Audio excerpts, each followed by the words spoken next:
When King David had grown old and frail, the years had taken their toll. No matter how many blankets his attendants covered him with, his body could no longer retain warmth. His officials proposed a solution. "Let us find a young and beautiful virgin to serve the king and lie beside him to keep him warm." After searching throughout the land of Israel, they found Abishag, a beautiful young woman from Shunem, and brought her to the king. Abishag cared for David with devotion, staying by his side, but the king did not have sexual relations with her. Meanwhile, Adonijah, the son of David, and Haggith was secretly making ambitious plans. Declaring himself the rightful heir, Adonijah began building his own power. He acquired chariots, horsemen, and a personal escort of 50 men to run ahead of him. Since his youth, he had been pampered by his father and had never been disciplined. Handsome and commanding, he stood out as a prominent figure after Absalom. Adonijah moved shrewdly. He gained the support of two influential figures, Joab, the commander of David's army, and Abiathar the priest. Both aligned themselves with him. However, others loyal to King David, such as Zadok the priest, Nathan the prophet, Benaiah the commander of the royal guard, along with David's personal guards and trusted officials, refused to support Adonijah. Adonijah went so far as to host a royal coronation feast at the stone of Zoheleth, near the spring of En-Rogel. He offered sacrifices and threw a great banquet, inviting all the king's sons and the officials of Judah. But notably, he did not invite Nathan, Benaiah, the royal guards, or Prince Solomon. Sensing danger, the prophet Nathan quickly approached Bathsheba, Solomon's mother, and warned her, "Adonijah has proclaimed himself king, and King David does not know. If you do not act now, you and Solomon could be in grave danger after David's death." Bathsheba immediately went to see the king. David was lying in bed, very weak, with Abishag attending to him. Bathsheba bowed respectfully and reminded him, "My lord, didn't you swear before the Lord that my son Solomon would succeed you as king? But now Adonijah has declared himself king and you are unaware of it." While she was speaking, the prophet Nathan arrived and confirmed her words. He asked the king directly, "My lord, did you say Adonijah would rule after you? He has declared himself king and held a great feast, yet your loyal servants and Solomon were not invited." At once, King David gave orders to fulfill his promise. He called Bathsheba back in and swore, "As surely as the Lord lives, the one who delivered me from every trouble, I will this very day carry out what I promised you. Your son Solomon will succeed me as king." David then summoned Zadok the priest, Nathan the prophet, and Benaiah. He commanded them to prepare the royal anointing ceremony. Solomon was placed on the king's own mule, a symbol of royal authority, and led to the spring of Gihon. There, Zadok anointed Solomon with sacred oil and proclaimed, "Long live King Solomon!" The trumpets sounded, the people shouted with joy, and the entire land shook with the roar of celebration. Adonijah's feast was suddenly interrupted. When Joab heard the sound of the trumpets, he asked, "What's going on?" At that moment, Jonathan, the son of Abiathar the priest, arrived. Adonijah welcomed him, expecting good news, but Jonathan delivered a shock. "King David has just declared Solomon king. The people are celebrating. Solomon now sits on the throne, and David himself has given his blessing." The news struck like lightning. Panic spread through the banquet. Adonijah's guests scattered in fear. Realizing his plan had failed, Adonijah fled to the temple and grabbed hold of the horns of the altar, a sacred place where no one could be harmed. When Solomon heard about it, he declared, "If Adonijah is sincere and has no evil intent, not a single hair on his head will be harmed, but if he proves treacherous, he will die." Solomon then ordered that Adonijah be brought down from the altar. Adonijah came and bowed before the new king. Solomon spared his life but sent him home under strict watch. As King David felt his end approaching, he called for his son Solomon. His voice was steady, but filled with gravity. "I'm about to leave this world, like all men must," he said. "Be strong, prove yourself as a man, follow God's ways, live by his commandments, his judgments, and his teachings, the ones passed down through Moses. If you stay on this path, you will prosper in whatever you do and wherever you go. The Lord made me a promise. If your sons stay faithful and loyal to me, then your dynasty will endure on Israel's throne." But David didn't only speak of obedience and success. He brought up old wounds and unresolved justice. "You remember Joab, son of Zeruiah," David continued. "He killed Abner, son of Ner, and Amasa, son of Jether, 2 men who led Israel's army. He murdered them in cold blood during peace, as if it were war. His hands are stained with blood. Deal with him as you see fit, but don't let his crimes go unpunished." David then shifted tone. "Show kindness to the sons of Barzillai the Gileadite. When I was on the run from Absalom, they welcomed me. Treat them well." He paused, and his expression hardened again. "And don't forget Shimei, son of Gera from Bahurim. He cursed me viciously when I was fleeing. I swore before God I wouldn't kill him, but you're wise, you'll know what to do. Make sure justice is done." Not long after giving these final commands, David died. He was buried in the city of David. His reign lasted 40 years, 7 in Hebron, 33 in Jerusalem. Solomon succeeded him, and his rule began to take shape. One day, Adonijah, David's older son, visited Bathsheba, Solomon's mother. "Do you come peacefully?" she asked. "Yes," he replied. "I have something to ask." "Go ahead," she said. "You know the kingdom was almost mine," he said. "Everyone expected me to be king, but God gave it to Solomon. I accept that. Now I ask just one thing. Please ask Solomon to give me Abishag the Shunammite as my wife." Bathsheba agreed to speak to the king. When she approached Solomon, he honored her, rising from his throne and seating her at his right hand. She made the request on Adonijah's behalf. Solomon's expression changed. "Why are you asking for Abishag?" he said sharply. "You might as well ask for the kingdom itself. He's my older brother. He still has allies, Abiathar the priest and Joab." Then Solomon swore an oath. "May God deal with me, be it ever so severely, if Adonijah isn't executed for this." That very day, Solomon gave the order. Benaiah, son of Jehoiada, was sent to carry out the sentence. Adonijah was killed. Solomon then turned to Abiathar the priest. "You were loyal to my father," he said. "You carried the ark and shared in his struggles, so I won't have you executed, but you're no longer priest. Go back to Anathoth." With this, Solomon removed Abiathar from the priesthood, fulfilling a long-standing prophecy against Eli's descendants. When Joab heard what had happened, he panicked. He ran to the sanctuary and clung to the altar. Solomon was told where he was hiding. He sent Benaiah with orders to strike him down. But Joab refused to leave the altar. "I will die here," he said. Benaiah returned to Solomon for further instructions. The king replied, "Then let him die where he stands. End it." Benaiah carried out the command. Joab was buried at his home. Solomon appointed Benaiah to lead the army in Joab's place and replaced Abiathar with Zadok the priest. Solomon wasn't finished. He summoned Shimei. "Build yourself a house in Jerusalem," he ordered. "Live there. Do not leave. If you ever cross the Kidron Valley, you will die." Shimei agreed. "I accept your command," he said. He lived in the city for 3 years, but eventually 2 of Shimei's slaves ran away. He saddled his donkey and traveled to Gath to retrieve them.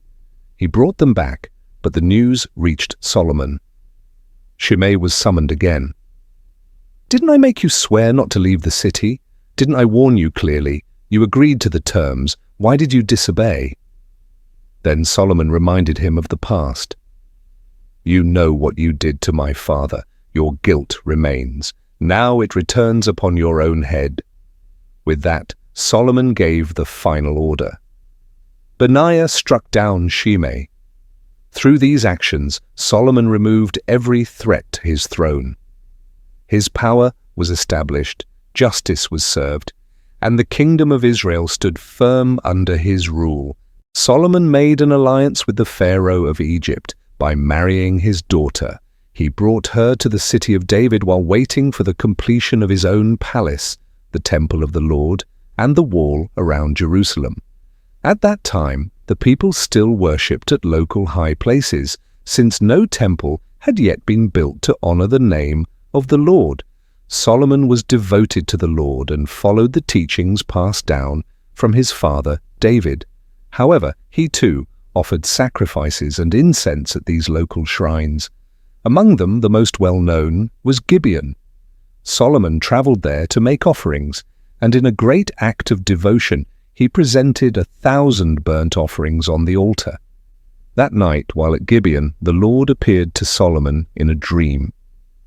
God said, "Ask me for whatever you want." Solomon responded with humility, saying, "You showed great kindness to my father David, who lived with integrity and loyalty before you. And now you've made me king in his place, but I am young and inexperienced. I stand now as ruler over your vast and numerous people." Solomon then made a heartfelt request.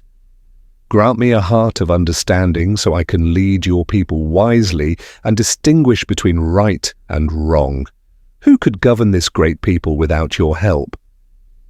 God was pleased with Solomon's unselfish request. The Lord said, "Because you didn't ask for long life, wealth, or revenge on your enemies, but instead asked for wisdom and good judgment, I will give you exactly that, a wise and discerning heart like no one before or after you. And on top of that, I will also give you wealth and fame. If you remain faithful and follow my ways like your father David did, you will live a long life." When Solomon woke from the dream, he returned to Jerusalem. He went to the Ark of the Covenant and offered sacrifices of thanks and peace offerings. Then he held a great banquet for his entire court. Soon after, a dramatic event tested the new king's wisdom. 2 women, both prostitutes, came to him with a dispute. One woman said, "My lord, this woman and I live in the same house. I gave birth, and 3 days later she gave birth too. One night her baby died when she accidentally lay on him in her sleep. While I was sleeping, she switched our babies. She took my living son and placed her dead child next to me. When I woke to feed my son, I found the dead baby, but when daylight came, I realized it wasn't my child." The second woman interrupted, "No, the living baby is mine, the dead one is hers." Back and forth they argued. Solomon listened carefully and then made a shocking command, "Bring me a sword." When the sword was brought, he said, "Cut the living child in 2, give each woman half."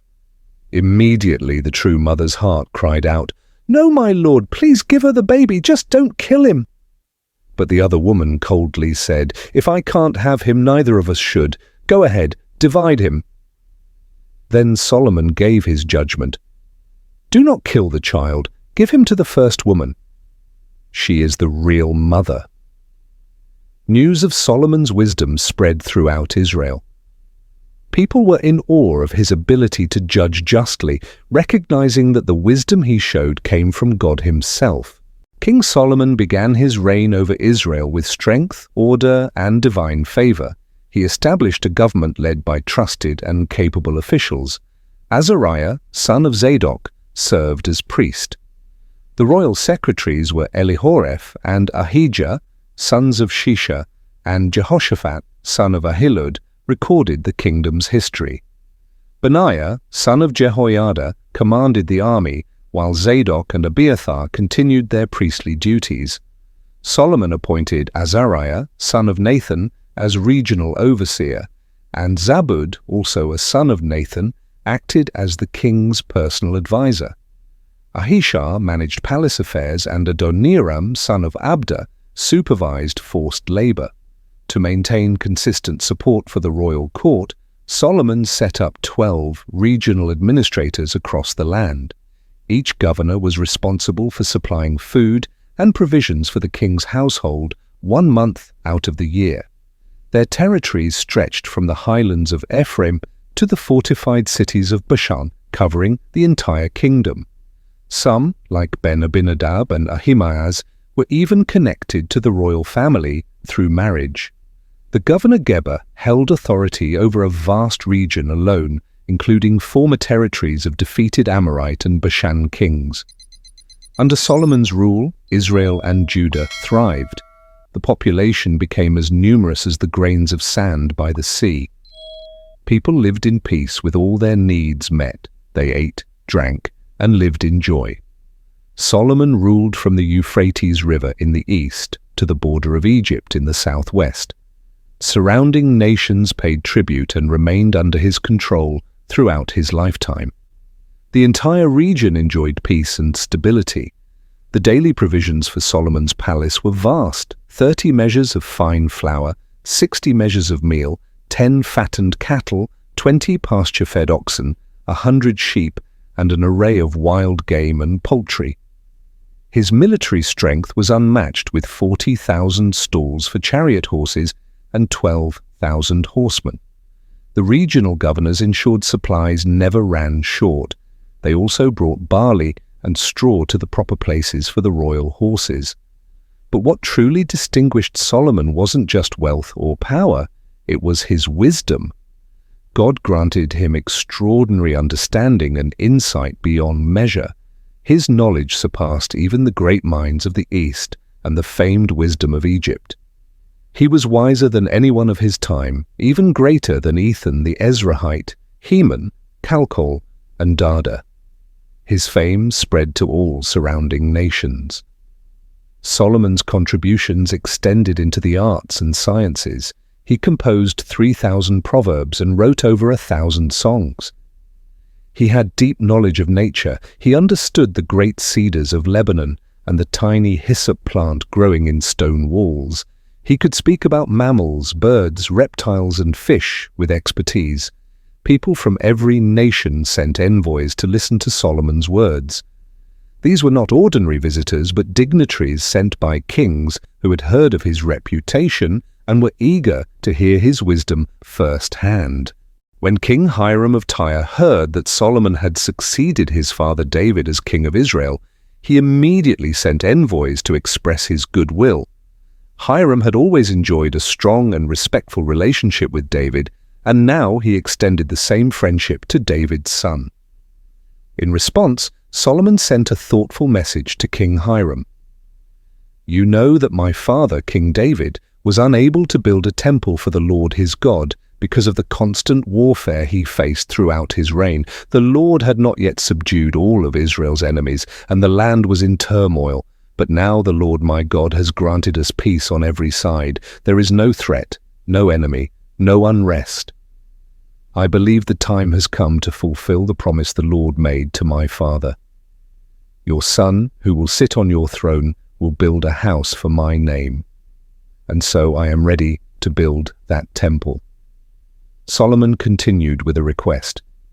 "I ask for your help in this sacred task. Please allow cedar trees to be cut from the forests of Lebanon. Let your skilled lumberjacks work alongside mine, for no one among us can match the skill of the Sidonians when it comes to working with timber. I will pay your men fair wages as agreed upon." When Hiram received Solomon's message, he was delighted. He praised the God of Israel, saying, "Blessed be the Lord, who has given David a wise and discerning son to rule over such a great people." Hiram replied to Solomon with agreement and full support.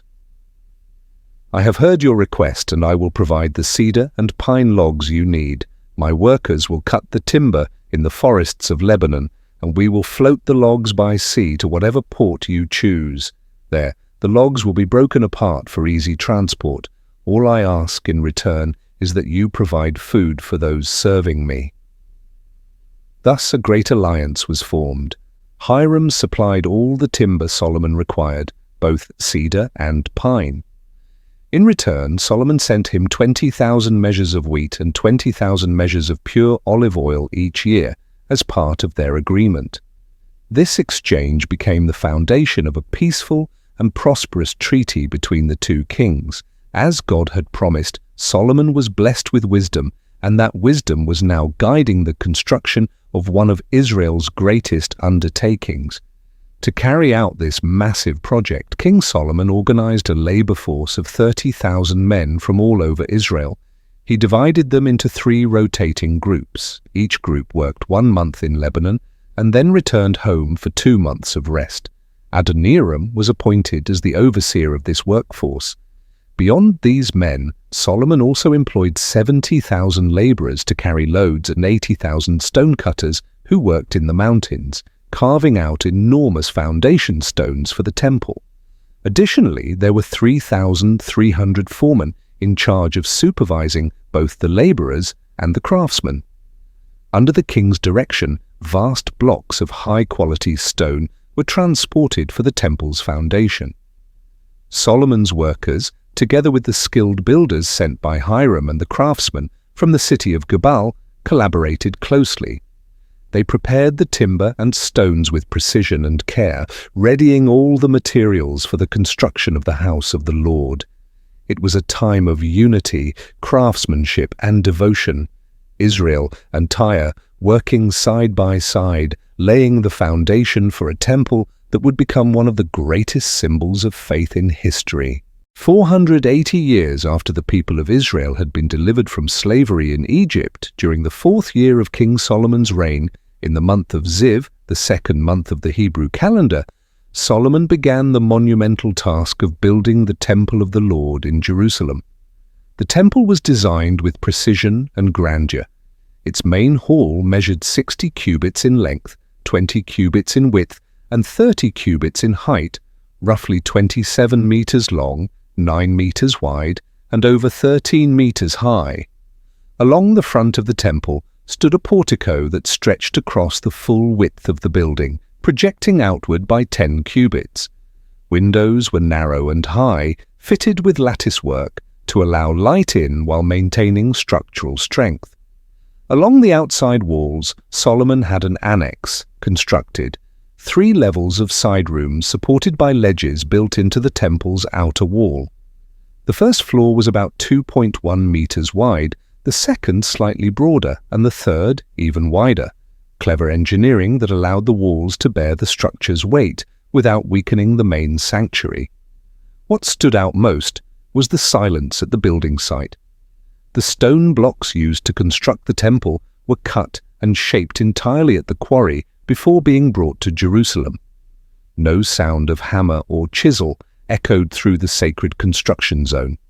This was a place of reverence, even in its making. The entrance to the lower side rooms was on the temple's south side. A winding staircase connected the 3 levels, allowing access from the ground up to the highest story. Once the structural frame was in place, Solomon added a wooden ceiling, using strong cedar beams and boards. The word of the Lord came to Solomon during this time, saying, "This house you are building is holy, but it is your heart I desire. If you walk in my statutes, obey my laws, and follow my commands carefully, I will fulfill the promise I made to your father David. I will dwell among my people Israel, and I will not abandon them."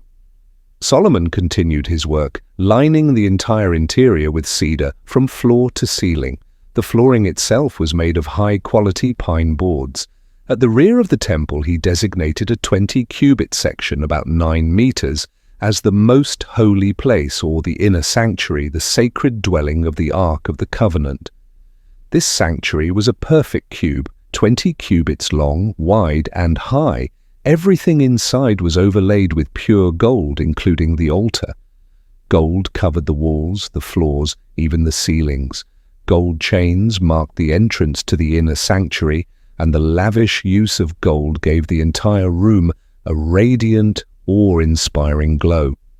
Solomon commissioned 2 massive cherubim carved from olive wood, each 15 feet tall.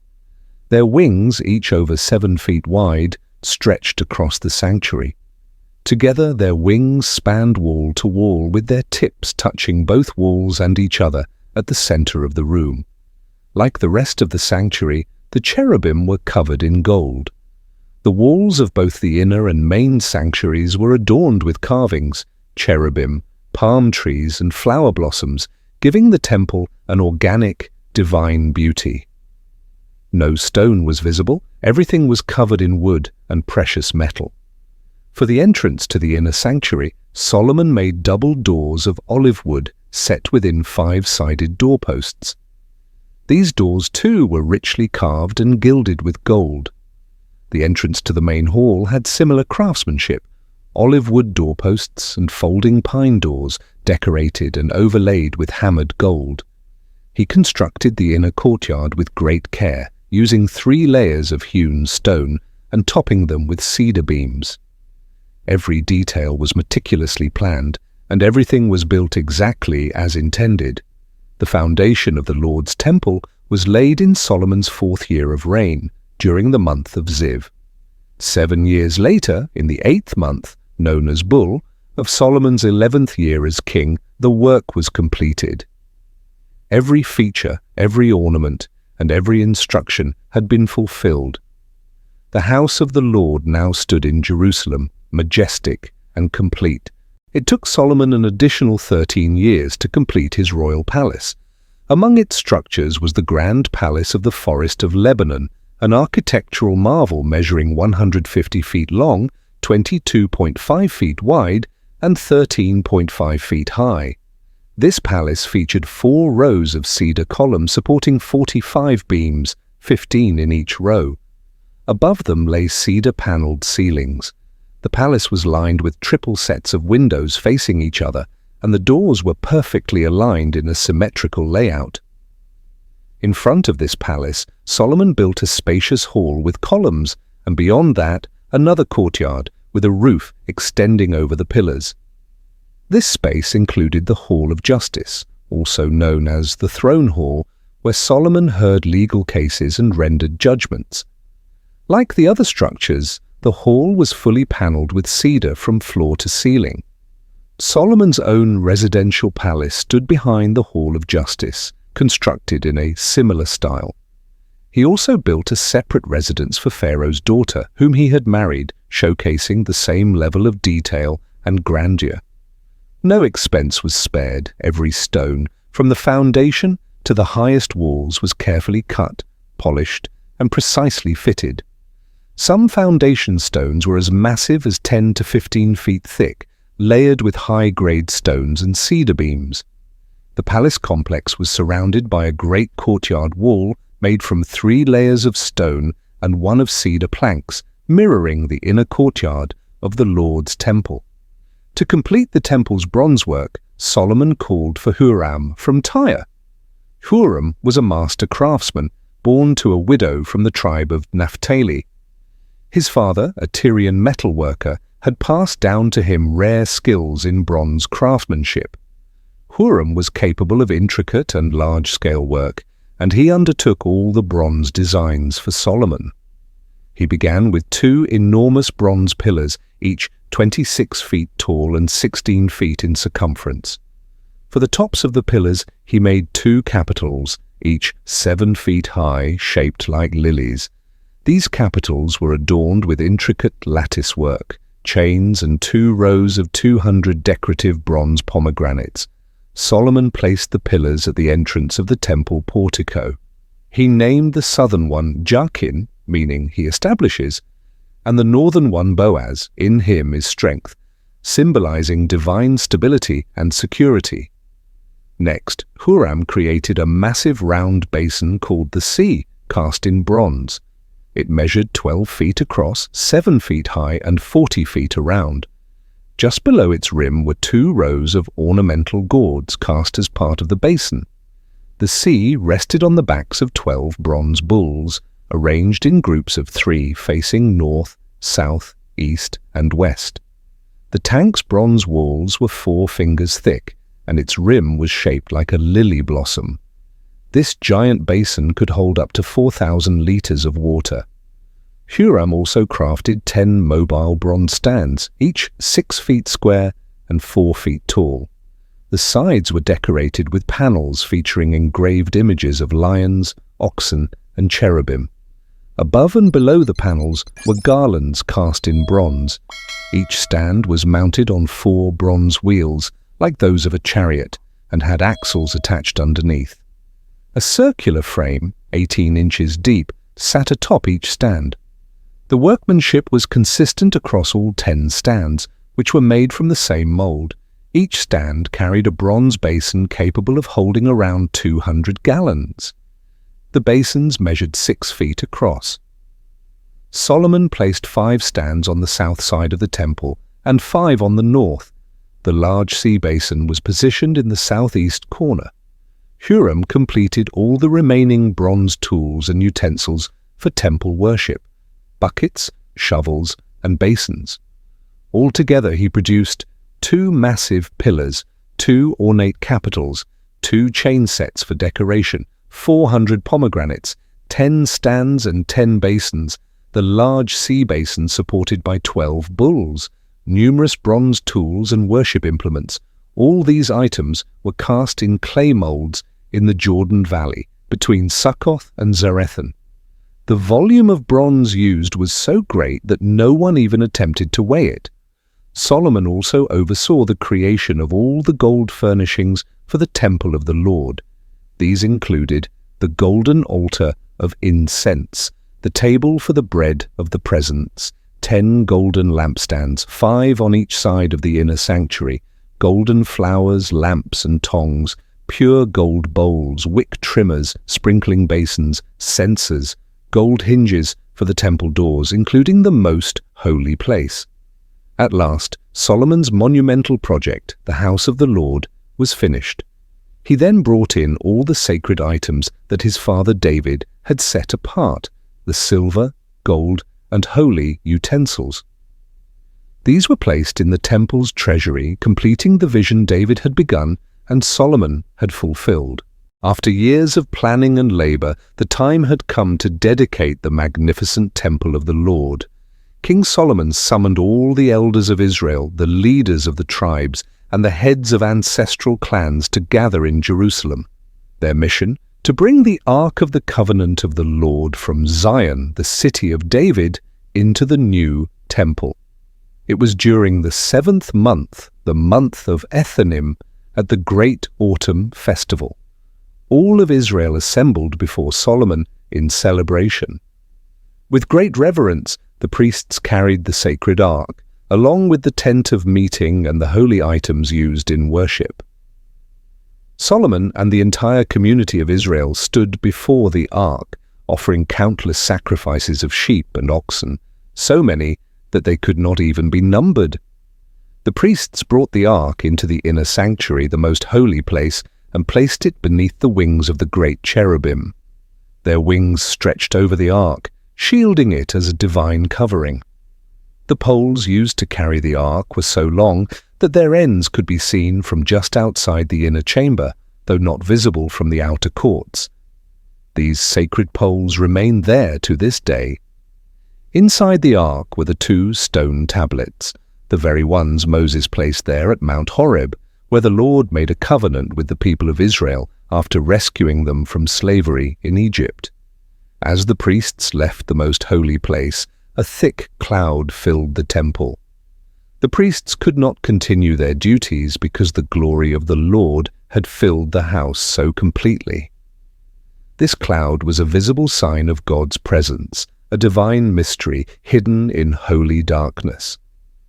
Then Solomon addressed the people and offered a solemn prayer. "The Lord said he would dwell in a cloud," Solomon began, "but I have built this temple as a permanent home for your divine presence." He turned to the gathered assembly and lifted his voice. "Blessed be the Lord, the God of Israel, who spoke directly to my father David and has now fulfilled his promise.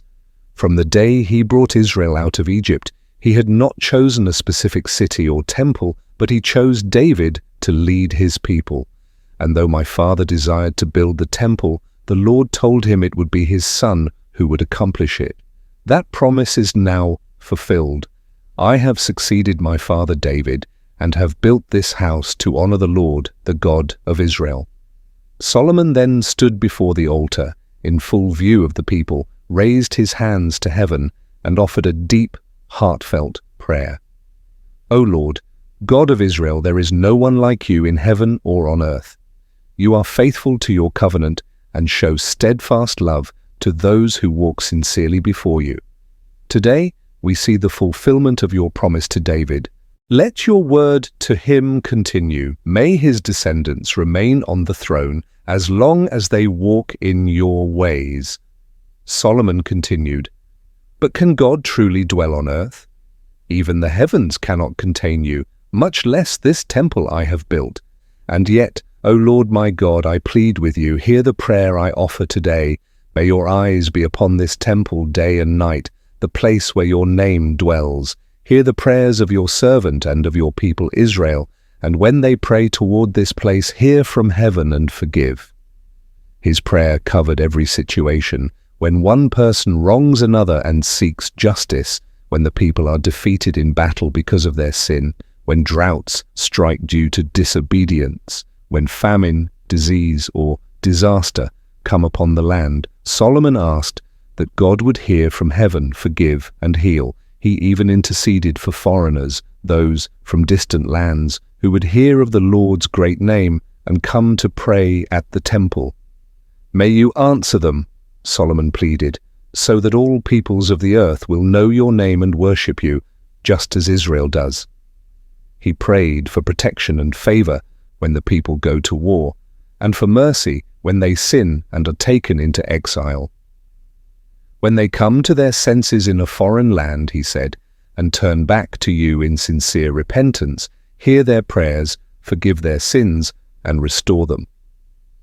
As Solomon finished his powerful and far-reaching prayer, he rose from where he had been kneeling, arms outstretched toward heaven. Standing before the altar, he blessed the entire assembly in a loud voice. "Praise be to the Lord, who has granted peace to his people, just as he promised. Not one word has failed of all the good promises he gave through his servant Moses.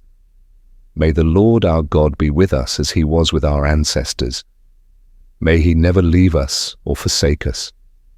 May he incline our hearts toward him so that we walk in all his ways and keep his commands." He prayed that the words spoken before the Lord that day would be remembered, that justice would be upheld, and that all nations would know that the Lord is God, there is no other. Then the king and all the people offered sacrifices. Solomon presented peace offerings including 22,000 oxen and 120,000 sheep. In this way the king and all Israel dedicated the temple to the Lord. The courtyard before the temple became holy ground, as burnt offerings and grain offerings were laid upon it, so many that the bronze altar could not contain them. The celebration continued for 14 days in total. People came from every corner of the kingdom, from the north at Lebo-Hamath to the southern stream of Egypt. At the end of the festival, Solomon sent the people home. They went joyfully, with hearts full of gratitude for all the goodness the Lord had shown to his servant David and to his people Israel. After Solomon completed the construction of the Lord's temple and his own royal palace, fulfilling everything he had set out to achieve, the Lord appeared to him once more, just as he had earlier at Gibeon. The Lord said to Solomon, "I have heard your prayer and your earnest cries before me. I have consecrated this temple you have built, setting it apart for my name forever. My eyes and my heart will always be on it. But you, Solomon, must walk before me as your father David did, loyal in heart and righteous in his actions. Follow my commands, obey my laws, and respect my discipline. If you do, I will establish your throne over Israel for all time, just as I promised David. You will always have a descendant on the throne of Israel. But if you or your descendants turn away from me, if you reject my commands, chase after other gods, worship and serve them, then my promise will no longer stand. I will uproot Israel from the land I gave them. This temple, though it is now set apart and glorious, I will reject. Israel will become a cautionary tale and a source of mockery among nations. God warned that the very temple, now so magnificent, would one day provoke shame and sorrow. People will pass by and ask, "Why did this happen? Why is this great temple in ruins?" And they will be told, because the people abandoned the Lord their God, the one who rescued them from Egypt. They turned to foreign gods, bowed to them, and worshipped them. That is why the Lord brought this disaster upon them. 20 years passed, years spent constructing both the house of the Lord and Solomon's royal palace. As a gesture of gratitude, Solomon gave King Hiram of Tyre 20 towns in the region of Galilee. Hiram had supplied Solomon with the finest cedar, pine, and gold, everything he had requested for the construction. However, when Hiram came to see the cities, he was deeply disappointed. "What kind of gift is this, my friend?" he asked. "These cities are worthless." Even today, those towns are referred to by a name that reflects his displeasure. For all the wealth and goods he provided, including over 10,000 pounds of gold, this was the only reward Hiram received. This passage also records some of Solomon's most impressive accomplishments during this time. His labor force was massive and productive. In addition to the temple and palace, Solomon strengthened Jerusalem's defenses, built up the Millo, and fortified key cities like Hazor, Megiddo, and Giza. Gaza, in fact, had previously been attacked and burned by Pharaoh of Egypt. The Egyptian king had killed its Canaanite inhabitants and later gave the city to his daughter as a wedding gift when she married Solomon. Solomon then rebuilt the city as part of his expanding kingdom. He continued developing important cities. Lower Beth Horon, Baalath, and Tadmor in the desert were all fortified. He built storage cities and cavalry outposts, along with anything else he needed, whether in Jerusalem, Lebanon, or elsewhere throughout his kingdom. From the remnants of the conquered peoples, the Amorites, Hittites, Perizzites, Hivites, and Jebusites, Solomon conscripted forced laborers. These were the non-Israelite survivors from earlier wars, and their labor supported his vast construction projects. They continued in this role for years to come. The Israelites, however, were not subjected to this kind of labor. They served in military and civil positions, commanders, officials, and leaders of Solomon's chariot forces. Over 500 supervisors managed the labor teams involved in all these major projects. After Pharaoh's daughter moved from the city of David into the specially built palace Solomon had prepared for her, the king fortified the Millo further to secure the royal complex. Solomon remained devoted to honoring the Lord. 3 times each year, he offered sacrifices at the altar in the temple, burnt offerings, peace offerings, and incense. He ensured that every act of worship was carried out properly, maintaining a high level of care and generosity in the temple's religious life. In addition to his projects on land, Solomon turned his attention to the sea. He built a fleet of ships at Ezion-Geber, near Elath, on the shore of the Red Sea, in the territory of Edom. King Hiram sent skilled sailors to assist Solomon's crews. Together they journeyed to Ophir and returned with a massive treasure, over 16 tons of gold for the king of Israel. The fame of King Solomon, tied closely to the name of the Lord, reached far beyond Israel's borders. The Queen of Sheba, intrigued by tales of his wisdom and achievements, decided to visit him in person. She came to Jerusalem with a grand caravan, camels loaded with spices, gold, and precious gems, ready to test Solomon with complex and challenging questions. When she was granted an audience with the king, she spoke freely, asking all that was on her heart. Solomon responded with confidence and clarity, addressing every question without hesitation. Nothing was too difficult for him, but it wasn't just his answers that amazed her. The Queen of Sheba witnessed firsthand the magnificence of his palace the abundance of food at his table, the attentiveness and appearance of his officials, the uniforms of the servants, the splendor of the cupbearers, and the reverence with which offerings were made at the temple of the Lord. She was overwhelmed. She told Solomon, "Everything I heard in my country about your wisdom and accomplishments is absolutely true. I didn't believe it at first, but now that I've seen it all with my own eyes, I realize I had only heard half the story. Your wisdom and the way you conduct your kingdom exceed even the most generous reports." She continued, "How fortunate your people are to serve in your court, to hear your wisdom daily. Blessed be the Lord your God, who delights in you and has made you king. Because of his love for Israel, he has placed you on the throne to uphold justice and righteousness." As a gesture of respect and admiration, she presented Solomon with over 4 tons of gold, an extraordinary amount of spices, and countless precious stones. No one in Israel had ever seen such a massive offering of spices. At the same time, Huram's fleet brought in more treasures from Ophir, gold, fine sandalwood, and rare gems. Solomon used the sandalwood to craft supports for the temple and the royal palace, as well as musical instruments like harps and lyres for the temple musicians. No shipment like that was ever received again. In return for her gifts and visit, Solomon gave the Queen of Sheba everything she requested, on top of what he had already generously gifted her. Satisfied and amazed, she returned to her homeland with her entourage.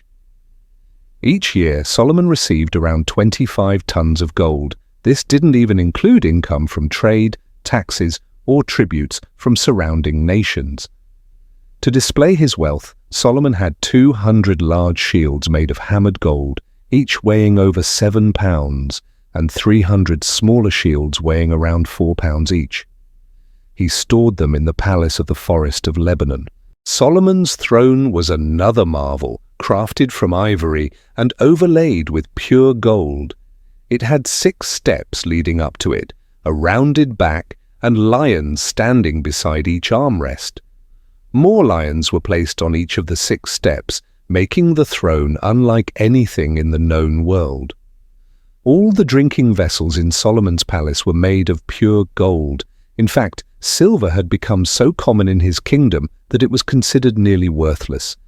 Every 3 years, a fleet of ships partnered with Huram's fleet returned with treasures from distant lands, gold, silver, ivory, exotic animals like apes and peacocks. Solomon's wisdom and wealth eclipsed that of all other rulers on earth. Monarchs and emissaries from every nation came to hear his insights, bringing with them gifts, gold, silver, fine clothing, weapons, spices, horses, and mules. His fame brought a constant stream of visitors eager to witness his brilliance. The king amassed a formidable military collection, 1,400 chariots and 12,000 horses. These were kept in specially designated cities and in Jerusalem itself. Solomon transformed silver into a common material, like stones in the streets. Cedar wood, once rare, became as plentiful as fig trees in the valleys. His horses were imported from Egypt and Cilicia, acquired through royal agents. A chariot from Egypt cost about 15 pounds of silver, a horse around 2 pounds. Solomon exported these to neighboring kingdoms, including the Hittites and Arameans, making Israel a hub of wealth and influence in the ancient world. As King Solomon grew in wealth and power, his heart drifted from the Lord. Though he was known for his wisdom, his passion for women became his downfall. Pharaoh's daughter was just the beginning. He surrounded himself with women from foreign nations, Moabites, Ammonites, Sidonians, and Hittites. These were women from nations the Lord had warned Israel not to marry, saying, "They will surely lead your hearts astray after their gods." Yet Solomon clung to them in love and ignored the warning. He had 700 wives of royal birth and 300 concubines, 1,000 women in total, and they did exactly what God had warned. They turned his heart away. In his later years, Solomon's love for these women led him to worship false gods. He no longer remained fully faithful to the Lord as his father David had been. He gave himself to the worship of Ashtoreth, goddess of the Sidonians, and Molech, the detestable god of the Ammonites. Solomon not only tolerated idol worship, he actively promoted it. He built high places and altars on a hill east of Jerusalem, offering sacrifices to Chemosh, the god of Moab, and other gods worshipped by his many wives. The land became filled with the smoke of pagan rituals, and the spiritual pollution was deep. The Lord was deeply angered by Solomon's betrayal. This was not a man who had never known God. This was the king whom God had appeared to twice. And still, Solomon disobeyed the clear commands not to worship other gods. So the Lord declared, "Because you have turned your back on my covenant and ignored my commandments, I will tear the kingdom from your hands. Yet for the sake of your father David, I will not do this during your lifetime. It will happen during your son's reign. I will not take it all. One tribe will remain out of loyalty to David and for the sake of Jerusalem, the city I have chosen." God then stirred up enemies against Solomon. One of them was Hadad, an Edomite nobleman. Years earlier, when David had conquered Edom, Joab, commander of the army, stayed in the region for 6 months to eliminate all surviving males. But Hadad, a young boy at the time, escaped with some of his father's servants. They fled through Midian to Paran and eventually reached Egypt. Pharaoh welcomed Hadad, giving him a home, food, and even land. In time, Hadad married a sister of Pharaoh's wife, Queen Tahpenes, and their son was raised among the Egyptian royal family. But when Hadad heard that David and Joab had both died, he requested to return to his homeland. Pharaoh asked why, offering him more comfort, but Hadad simply replied, "There's nothing wrong here, I just want to go home." Another adversary God raised up was Rezon, son of Eliada. He had once served Hadadezer, king of Zobah, but after David's military victories, Rezon fled and formed a rebel band. They eventually settled in Damascus, where Rezon established himself as king.